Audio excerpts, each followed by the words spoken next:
ह्या बाजूला आपण सगळे इथे टँडम्स दिलेत. टँडममध्ये आपण इथे काय केलं, आता इथे एक पुलआउट दिला आहे आपण. हा आपला टँडम पुलआउट आहे. त्याच्यानंतर 8-8 इंचाचे आपण इथे 2 टँडम्स दिलेत. ह्याच्यामध्ये तुमचे सगळे बाउल कडे वगैरे जे आहे ते सगळं तुम्ही ह्याच्यामध्ये ठेवू शकता. आणि ह्या बाजूला आपण काय केलं आहे, हे 4 इंच, 6 इंच आणि 8 इंच. 4 इंचामध्ये कसं आहे, इथे तुमचे सगळं हे कटलरी ट्रे आहे. 6 इंचाचा हा जो टँडम आहे ह्याच्यामध्ये तुमचे सगळे जे छोटे बाउल्स वगैरे जे आहेत किंवा छोटे जे तुमचे प्लेट्स वगैरे आहेत ते तुम्ही ह्याच्यामध्ये ठेवू शकताय. ह्याच्यामध्ये प्लेट ऑर्गनायझर पण येतं, ज्याला आपण थाई स्टँड असंही आपण त्याला बोलू शकतो. तर ते तुम्ही स्टँड लावून त्याच्यामध्ये तुमचे थाळ्या वगैरे आहे तुम्ही ठेवू शकताय. ते जर तुम्हाला नको आहे तर ते तुम्ही काढून साईडलाही ठेवू शकताय.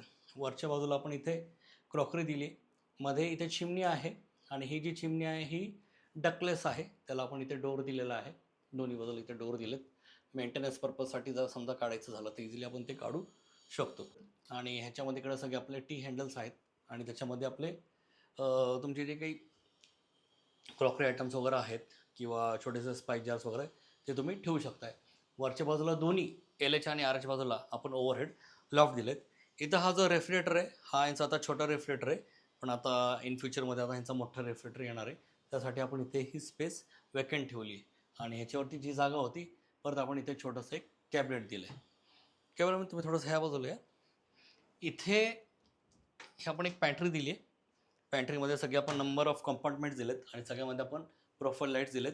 तर इथे तुमचे जे स्पाइस जार्स वगैरे आहेत किंवा जे पल्सेस वगैरे आहे ते आरामात तुम्ही जार वगैरेमध्ये फिलअप करून ठेवू शकताय. ते कसं ऑर्गनाईज पण असतंय आणि दिसायलाही छान दिसतंय आणि स्वयंपाक वगैरे करताना हे हँडी राहतंय, म्हणजे पटापट तुम्ही घेऊ शकता, ठेवू शकता, है ना.